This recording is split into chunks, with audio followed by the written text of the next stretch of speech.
Neste terceiro canto não se vai passar assim muita coisa, mas ele vai-nos dar uma ideia geral de alguns costumes dos gregos e de algumas coisas que se passaram ali na viagem de regresso da Guerra de Troia.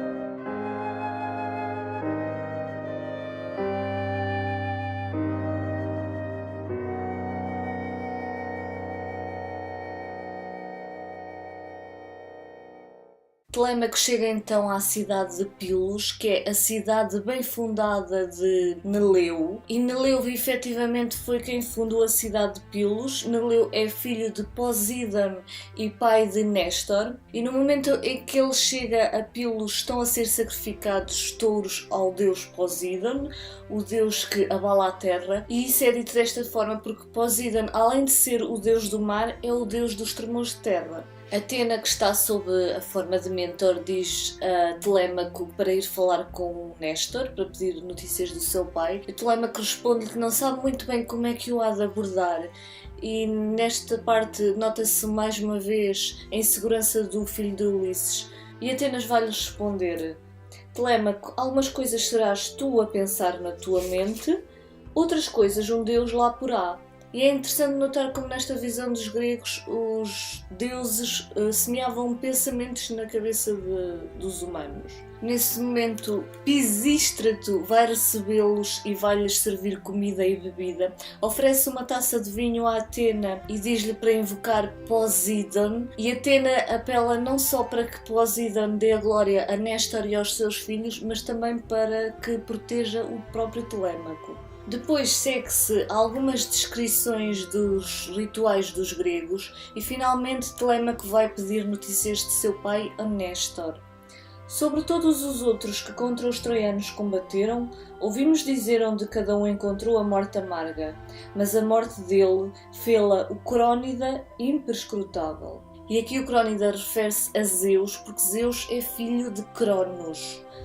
Depois continua: é que ninguém pode dizer ao certo onde morreu, se foi derrotado por inimigos em terra firme ou se foi no mar entre as ondas de Anfitrite. Anfitrite é uma nereida filha da ninfa Dóris e de Nereu e é esposa precisamente de Posídon e é a deusa dos mares. O Néstor vai então relatar como na Guerra de Troia morreram vários homens, inclusive Aquiles e Ajax, e vai relatar também como Menelau e Agamemnon entraram em desacordo por causa da deusa Atena. Destes, houve muitos que tiveram um destino terrível devido à ira destruidora da deusa de olhos garços, filha de poderoso pai. Esta deusa a que é referida é Atena.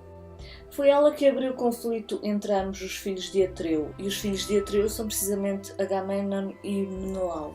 O que aconteceu foi que Menelau e Agamemnon fizeram uma reunião dos aqueus, fizeram uma assembleia, e enquanto que Menelau queria planear o regresso a casa, o Agamemnon queria convencer os aqueus a ficarem ali ainda em Troia para oferecer hecatombes, que são sacrifícios aos deuses, neste caso para oferecer hecatombes à deusa Atena e para lhe aplacar a sua ira. Por causa disso, então, o grupo dividiu-se. Uns aqueus foram com Menelau, enquanto que outros ficaram ainda em Troia com Agamemnon. Quando chegaram a Tênado, fizeram então os sacrifícios aos deuses e o grupo aí dividiu-se novamente. Enquanto que uns partiram com Néstor, outros foram com Ulisses. Tudo isto nos está a relatar o próprio Néstor, a Telêmaco, e no final do relato ele conta-nos então que Diomedes ficou em Argos, enquanto que Néstor seguiu para a sua terra Pilos, sem ficar a saber mais sobre os outros, tendo apenas notícias mais tarde que vários deles chegaram bem a casa. Néstor faz ainda referência à recepção de Agamemnon por Egisto quando ele chegou da Guerra de Troia. Isso eu já falei no episódio do primeiro canto. E Telêmaco vai-lhe dizer que gostaria muito de ter a coragem e a força para se vingar dos pretendentes que atormentam ali Penélope. E há aqui uma curiosidade sobre Néstor. 3 vezes disse: regeu gerações de homens. A mim parece semelhante a um deus imortal. Apolo concedeu a Néstor viver durante 3 gerações de homens, o que lhe permitiu comandar 90 embarcações no cerco de Troia. Néstor vai relatar ainda como Egisto seduziu Clitemnestra durante a ausência de Agamemnon na Guerra de Troia e como Egisto levou o aedo de Clitemnestra, que estava ali a vigiar a Clitemnestra na ausência de Agamemnon, levou então o aedo para uma ilha deserta onde ele serviu simplesmente de alimento às aves de rapina. Durante o regresso de Menelau, a sua frota vai se dividir devido a uma tempestade provocada por Zeus. Alguns vão parar a Creta, enquanto que Menelau e mais umas 5 embarcações vão parar ao Egito. E na ausência de Menelau, quando Agamemnon regressa então a casa, é morto por Egisto, e Egisto reina a partir daí o seu reino de Micenas durante 7 anos. Ao 8º ano, quando regressa o filho de Agamemnon, o Orestes, para se vingar da morte de seu pai, mata o Egisto e a própria Clitemnestra. No enterro da sua mãe, Clitemnestra, regressa então Menelau com a sua nau cheia de riquezas. Ao contar isto, Néstor aconselha então Telêmaco a não se ausentar muito tempo de casa para que os pretendentes não lhe consumam todas as riquezas, e aconselhou também a ir ter então com Menelau, que foi dos últimos a chegar da viagem da Guerra de Troia. Em todo este relato de Néstor há ainda a referência a Apolo. É importante referir então que Apolo é filho de Zeus e Leto e é um deus muito belo que seduziu várias ninfas. É deus do castigo fulminante e todas as mortes súbitas são resultado dos ferimentos que provoca com os seus golpes. Depois de todo este relato não vai acontecer assim nada de relevante neste canto.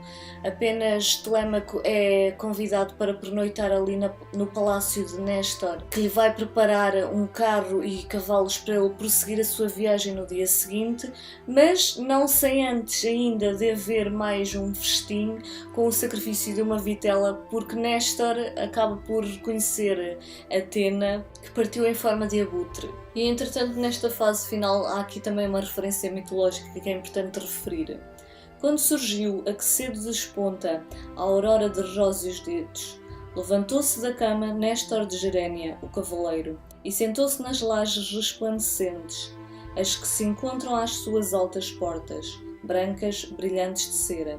Fora aqui que se sentara Neleu, igual dos deuses nos seus conselhos, mas agora, dominado pelo destino, já partira para o Hades. Neleu é o pai de Néstor, e quando se diz que ele já partira para o Hades, estamos a dizer que ele morreu, porque Hades é o deus do mundo inferior, o mundo dos mortos. Enquanto que Zeus reina os céus, Poseidon reina os mares, Hades governa as almas dos mortos que povoam o seu reino. E já agora a imagem que vemos ali daquele cão de 3 cabeças é o Cérebro, que é a criatura que guarda ali a entrada do reino de Hades, o reino dos mortos. E é tudo por hoje, ficamos aqui então com um resumo do 3º canto. Deixa aqui nos comentários se estiver a fazer esta leitura ou se simplesmente está aqui a acompanhar o resumo da obra aqui nos meus vídeos. Continuaremos então para a semana e até ao próximo vídeo.